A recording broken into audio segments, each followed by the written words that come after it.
What is the difference between a trust and a will when we talk about protecting assets and transferring generational wealth? Is there one that's better than the other? Are there more in the same? I give you this.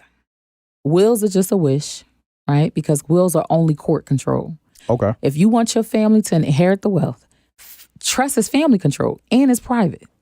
The wills are public, right? Okay. So which one do you want for your family? But I will tell you this, when it comes to wills, there's a such thing called pour over will, right? And that will is only created to make sure that, let's say you forgot to put a house in there. Oops, I forgot to put this one bank account, this investment account, and I forgot to protect it. Mm-hmm. This pour over will, which is like pour over, is runneth over. You know, we so blessed, we runneth over, right? Mm-hmm. We forget to put some of those assets in the trust. Well, that pour over will ensure that what you left out will go to the trust.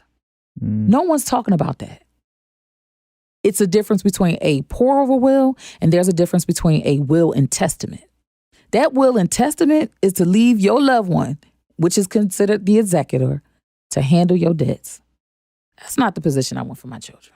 So in no way, shape, so you mentioned the pour over will. So the pour over will, you have the pour over will and then you have the intestament will. Two different things. Intestament will, we don't want that. Get that out of here. That's the last will and testament. That's like and testament. Like that's like your last wishes, right? This is what I want.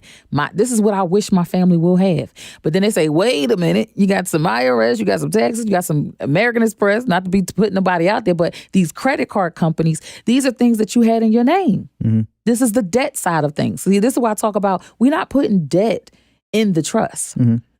Because the debt side of things is what you did in your natural name. Right. But the things that you leverage, you can now transfer it.